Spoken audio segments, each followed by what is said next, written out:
Welcome back to another segment of Boldly Now. This is a unique experience that we will have, or it's not necessarily an interview, not that many of our conversations have been, but this is a special conversation with a dear friend of mine, Lucian Tarnowski, and he is the founding steward of Savannah House, and we had a unique experience where we,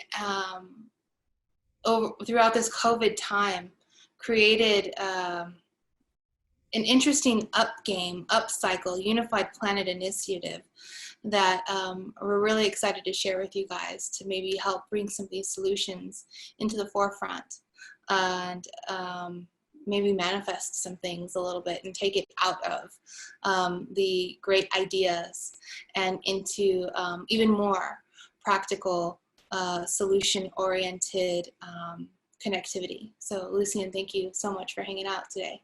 Thank you, Rachel. So good to be here. Absolutely, yeah. So, I think it's important for people to understand why we did this. Like what happened? Why was this a good idea to start creating something called a unified planet? And then what do you think that happened in the experience to where it went from unified planet to the obvious conversation of creating an up game? Sure. Yeah. Well, firstly, thank you so much, Rachel. And it's just great to be here. So the unified planet really is a movement to create, if you like, a decentralized United Nations, a self-organizing collective intelligence that's really all about identifying and scaling community solutions for the planetary commons.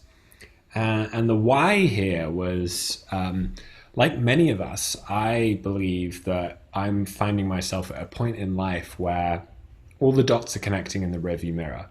I've spent my whole life working around empowering communities. My father started a foundation in the 60s that helped create the world's largest community around disability.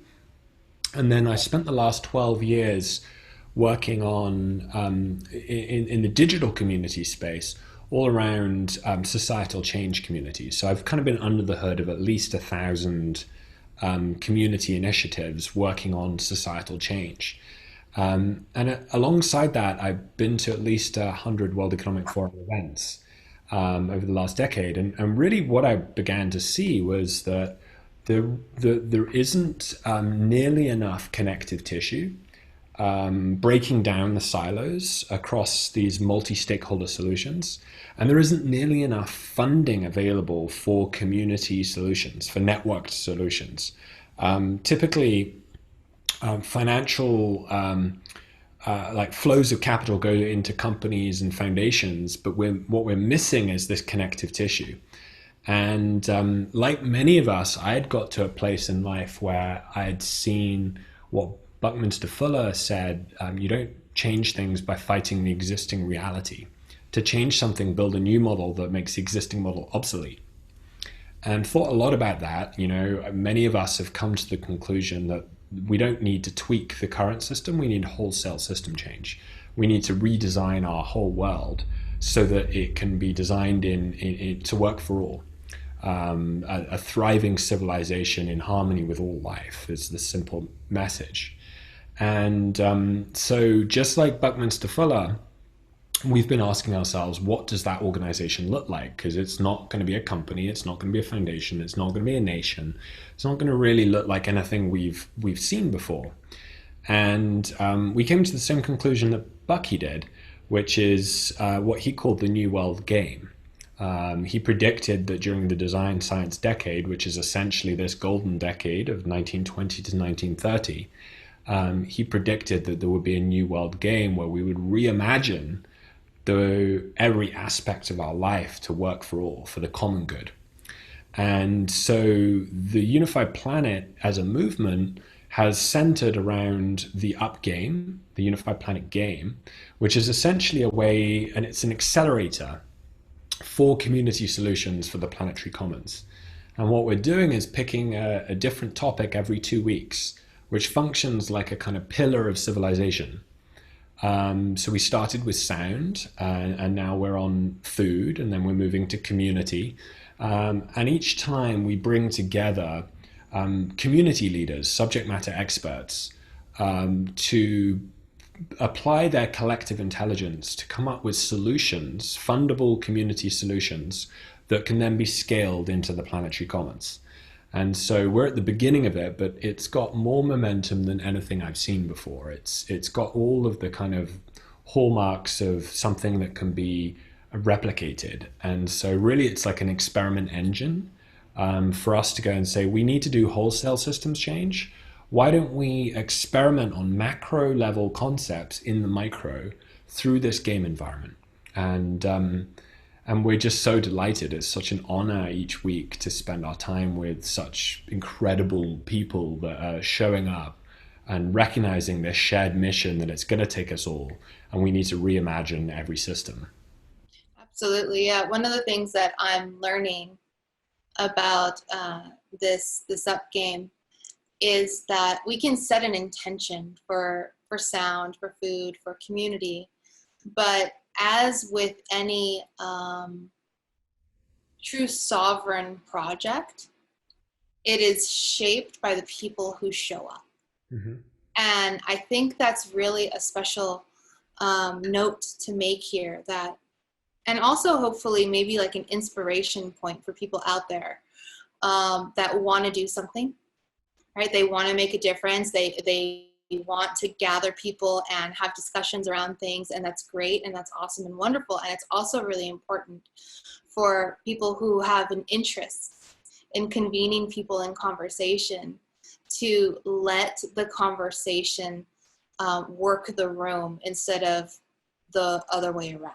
Mm-hmm. It's very, very important. And also, when we've started this process, in these conversations that we've been having throughout the weekend, we've noted that a return to nature, to return to the earth, right? This is called One Earth Live. A reintegration back into the ancient system to bring us into the future is a very much needed call right now. And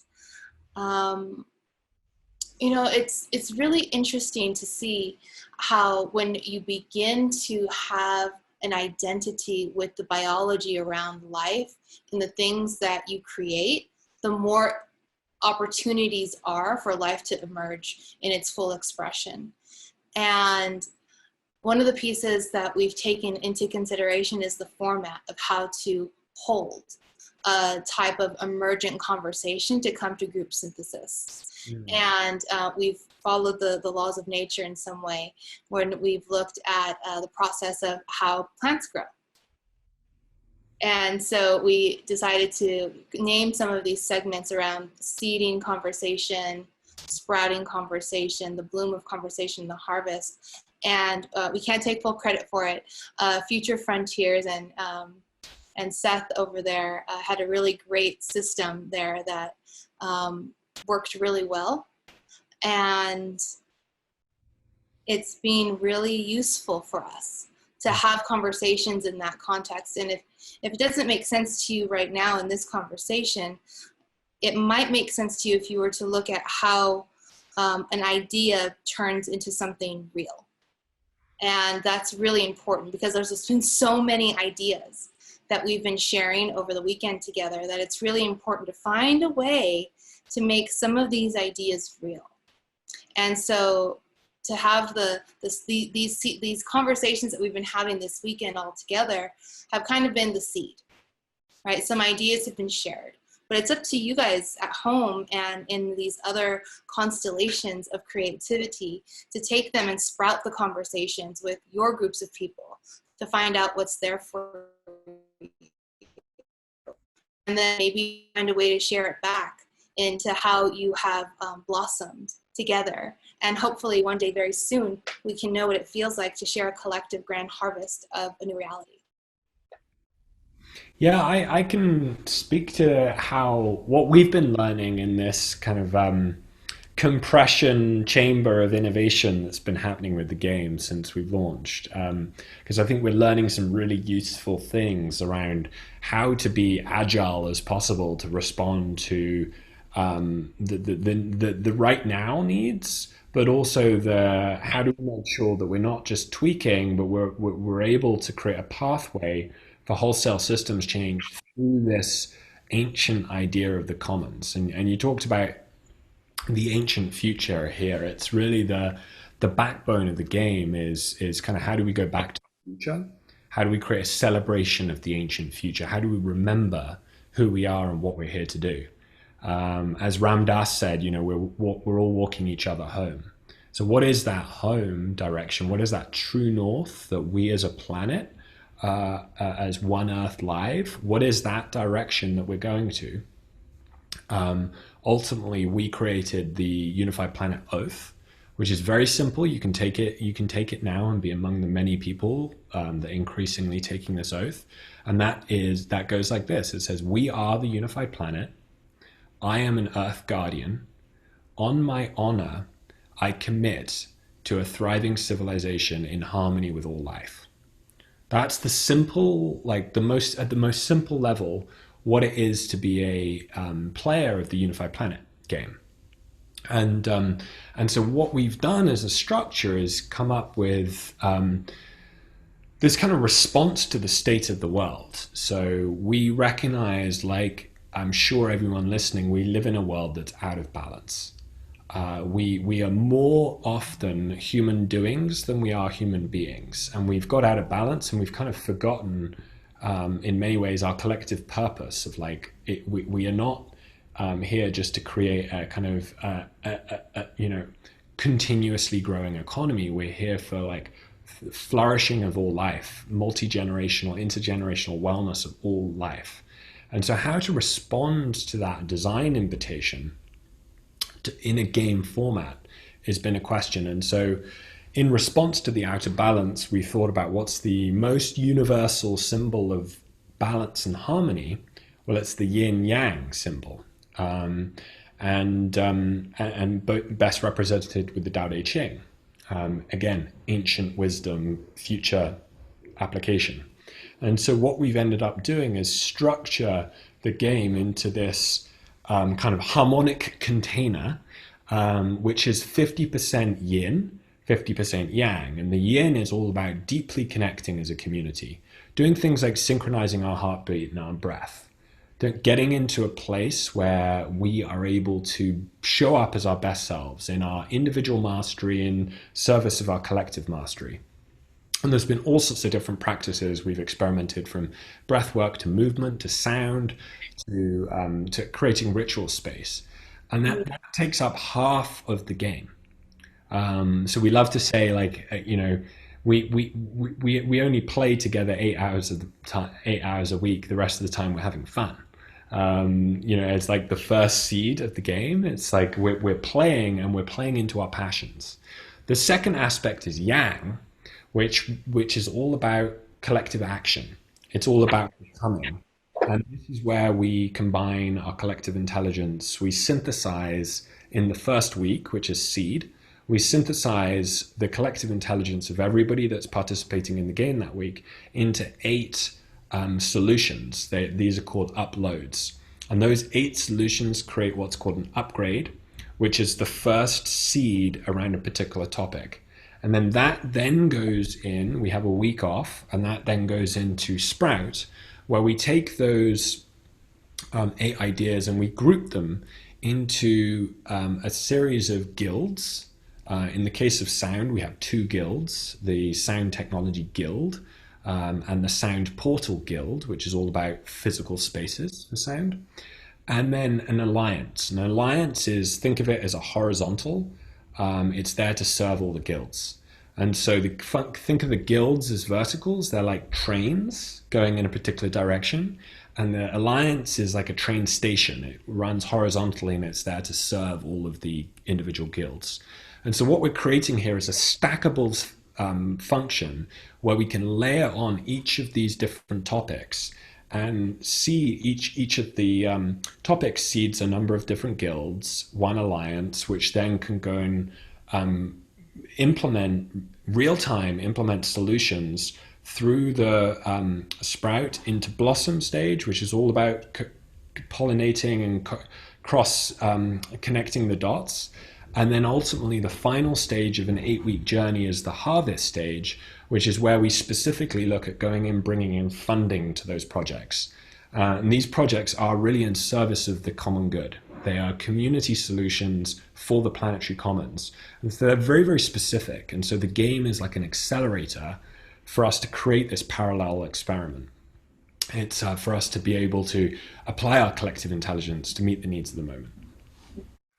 One thing that I love that I'm reflecting on in this moment is how we essentially like made something up on the fly.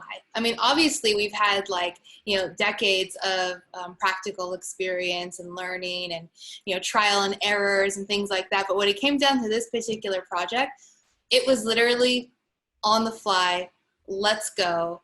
And the way that everything kind of just fell into a synchronic order in the way that it did, I want to share that because we didn't know how it was going to be. And this started from like something that wasn't even related to this project in many ways, but you know, you just kind of keep following the cascade and the conversation and the interest and your willingness to move forward and provide whatever you have in your basket as something that might potentially be useful to the conversation or the group or whatever, and then move at the speed of trust, right? Like we've been able to do this in a very unique way where, you know, there aren't a lot of agreements in writing around many things, and there's a lot of plans and a lot of ideas, but there was more spirited action than anything. And when you bring inspired, creative, talented people into a space of spirited action and non-ownership and a willingness to lift everyone else up and let it become a life of its own, like it's not a my thing, it's not a your thing, it's not a sound thing, it's not a anything thing, but it's just a particular type of mimetic code that we can all begin to North Star orient into together. Hopefully knowing that we didn't know what we were doing, and knowing that even though we didn't know, there was a magnificent amount of trust. And the more we stepped out of the way, the more the way revealed itself. Exactly. I think that's the thing I'm in daily awe of, and I approach life generally from faith, trust, love, just recognizing that we are instruments. We're like hollow bones. We are vessels more than we are vehicles. And you know, the way I relate to it is my personal role here is to show up and play the clearest, cleanest possible music that is being played through me, not from me. And so the way we relate to this like emergence that you speak of, Rachel, that's been just so beautiful to witness, is coming into this container of the game, recognizing that this is the sacred is at play here. We're not the only ones playing this game. This game is it's a fractal truth of reality itself. And so we've introduced this concept called FQ. So I'm sure everyone's familiar with IQ and EQ and the other forms of intelligence, but there's this new form of intelligence, or ancient form of intelligence, one might say, that is timeless. FQ stands for future intelligence, and the way we relate to this is it's a little bit like your own intuition or your heart's truth. And so when you meet someone, and you might say, I had a great vibe with them, we're on the same frequency, we deeply connected, those kind of things. The way I would invite you to relate to that is you're actually remembering that person from the future. So if you imagine that all energy creates a reaction, it creates a ripple effect. So imagine an action like dropping a stone into a lake. that creates a ripple from that moment that goes beyond that moment in space and time. And so one thing we're thinking about here is like, if we relate to our intuition in the same way as we relate to like when we have an intuition about a person, as like listening to the echoes from the future, that we're literally listening for a particular direction so that we're being used as like positive agents of change by the future itself, and that the future isn't something to be invented, it's something to be achieved.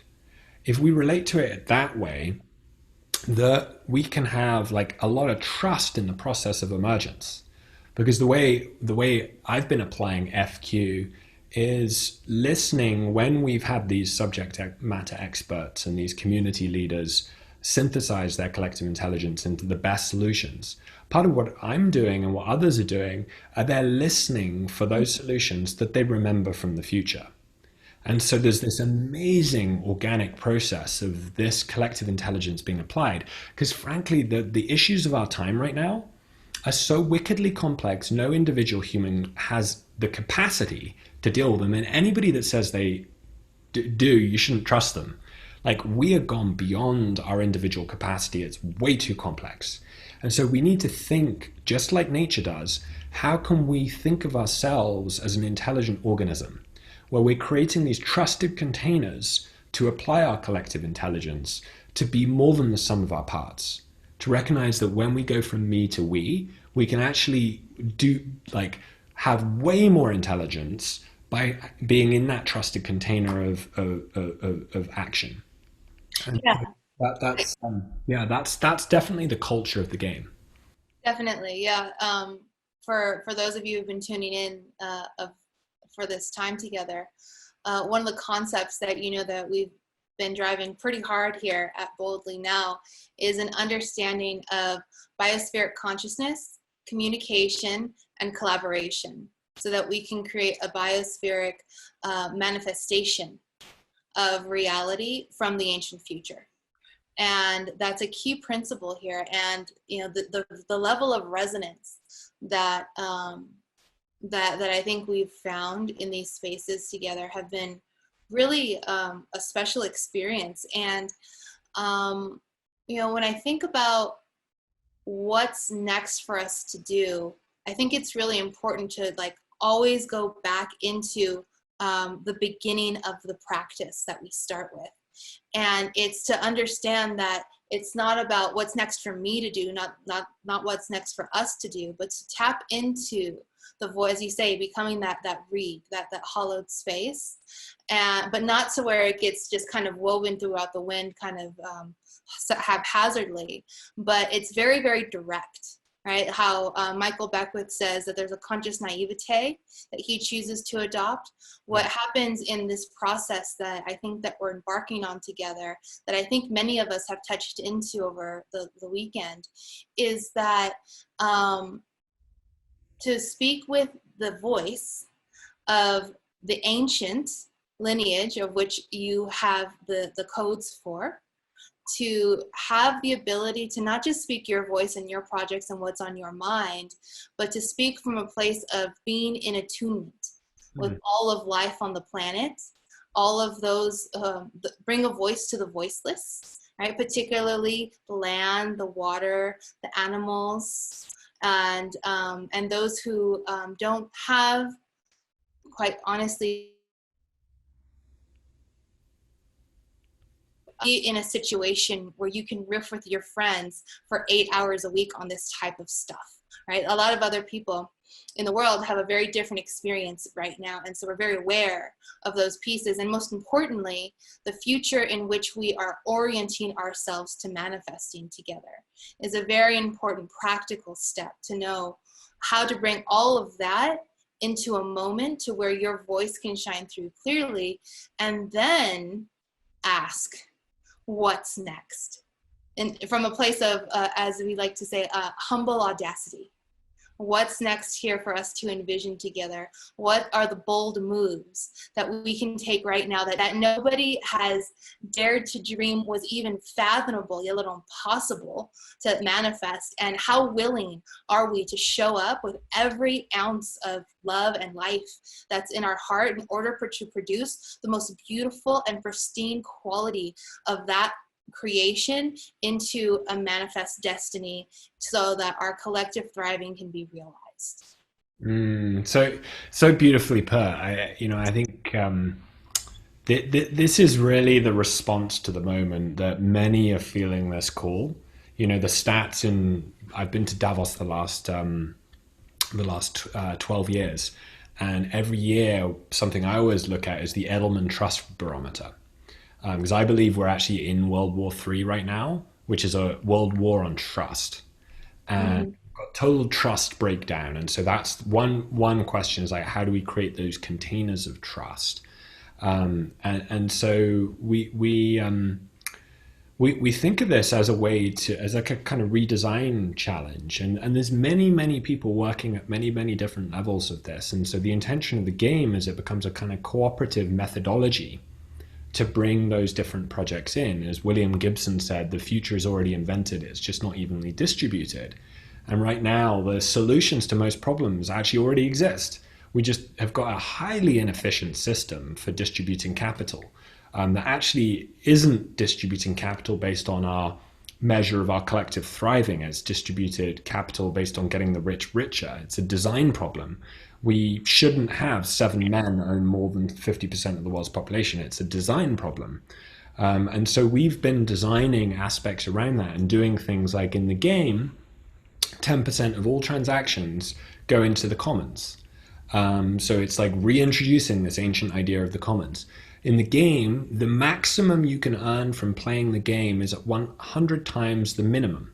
So it's got this notion of unified planetary income built into it, where we're tying the interests of those like highest impact players with those that don't yet haven't yet got the training to have as much impact as their potential might enable.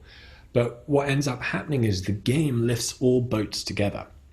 So there's some really fundamental structures in here, from currency to culture to ritual, things that we're thinking about that are, kind of like a little bit if the Masons, like Alcoholics Anonymous and Burning Man had a baby, and combine that with like a real world game that has physical locations all over the world and like different structures, it's kind of almost like, a rapid prototyping methodology. It's a new way of surfacing value for the commons. So I often like to call it like a commonwealth engine, this notion of the commonwealth and commons, that this is like a flywheel. And so the question for us is like, how do we experiment with this concept, but still hold with humble audacity, as Rachel said, still hold that our intention is to have 1 billion players of the game by 2030. Our intention is that this game is played for at least 7 generations. Our intention is that this game can be like a systemic methodology for how we reimagine our world and actually go do it, not just talk about it. And so the last thing I'll finish there is just something we call the humble audacity parable, because Rachel mentioned that, and that's that imagine yourself to be a donkey. And you're a very special donkey. You lived 2,000 years ago and you're on a sacred mission walking into Jerusalem. The crowds are cheering. They're putting palms down in front of you. And you're like, I'm the greatest donkey ever to live. Look at me. I've got my donkey swagger. They love me. I'm going to be the most famous donkey ever. I'm going to fill the history books of the future. And, just like the donkey from Shrek, you're like, woo, you're building up your ego. And the moral of this story is don't be an ass. What the crowds are cheering is Christ riding on your back. And now what I'm talking about is that notion of Christ consciousness, like a particular energetic frequency that is accessible to us when we recognize our role as servants. Mhm. And so the way I relate to humble audacity is I'm here as a servant of something that is coming through us at the time, almost like a noospheric pole position. That's a lot of jargon, super interesting stuff.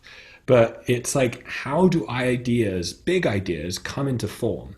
And when we recognize that what has happened with COVID is all bets are off. Like we've created this enormous scope for us to reimagine every aspect of society. Literally, Mother Earth has sent us to our bedrooms to go and think about what we've been doing.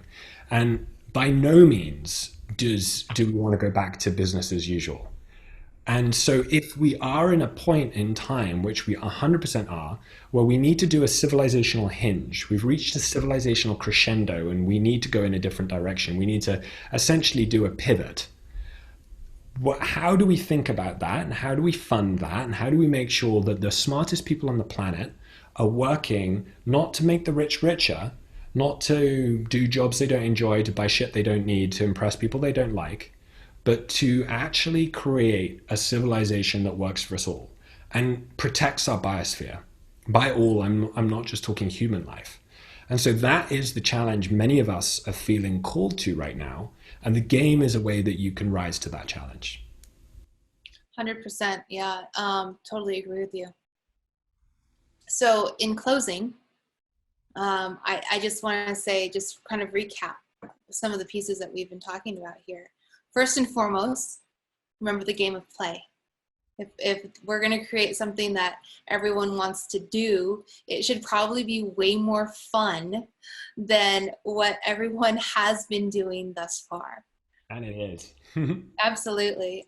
Make it super inclusive and creative, and allow yourself to experience biospheric communication and humble audacity, and be exceptionally bold with all of you that wants to come through. And it doesn't matter if they're your lifelong friends or you've never met in person. Now is the moment where we get to have the joy of connecting with what is most resonant with us, and get out of the way and let the universe play and see how it goes. And even if it's never been done before, if it feels really good to you, embody it with everything that you have. And I think you're going to be super surprised by how things play out when you choose to say yes again to life, and knowing that you're choosing to say yes again to life by taking full account of everything that's come into life up until the moment of choice. Aho. Mm-hmm. Lucian, this is always so much fun to hang out.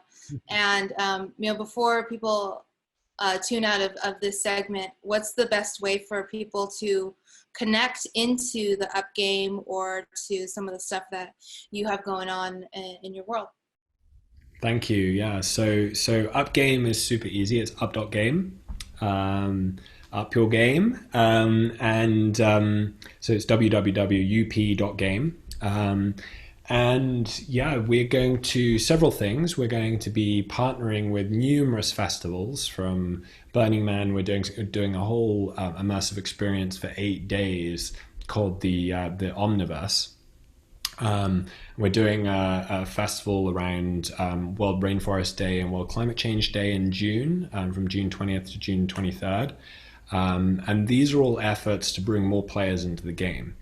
And meanwhile, every 2 weeks, we pick a new topic where we're bringing experts together. So you can follow along those topics online. If you have recommendations to people, you can get involved that way.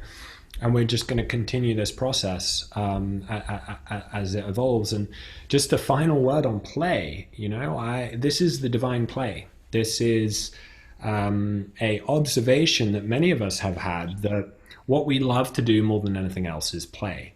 So how do we, and this is a question for all of us, how do we make creating the world we all dream of play, gameplay?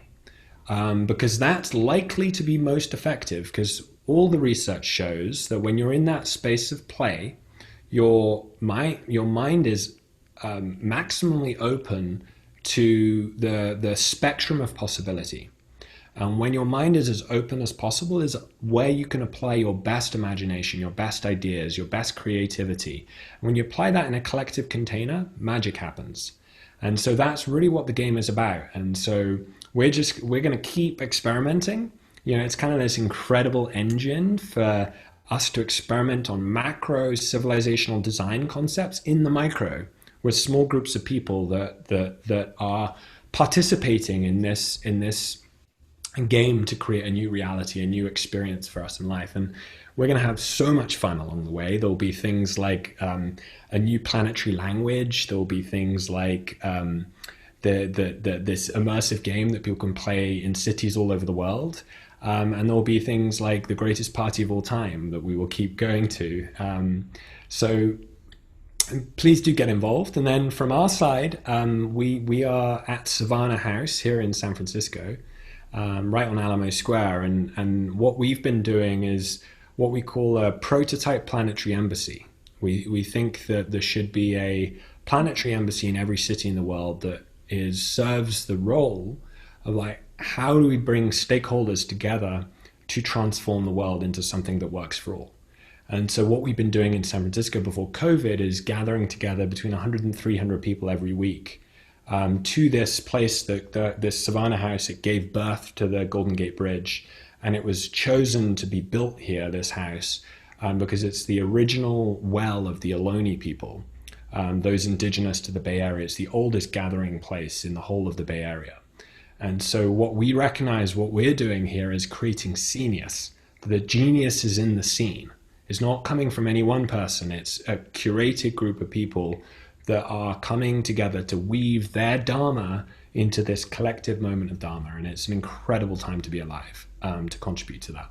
So absolutely. And very happy to be here today. Yeah, definitely. And, you know, as we all know, the most effective revolutions are the ones where everybody consciously evolves together to where, as you said, the old paradigm becomes an obsolete function. Yeah. And you know, kudos to you, to everyone on the team that has pulled all of these amazing ideas together for being willing to create something new that was outside of the existing system. And yeah, wishing everyone there the best in their journey. Thanks so much. Yeah, thank you so much, Rachel. Mm-hmm. Cool. Game on. Yeah, game on. Up your game. Let's do it.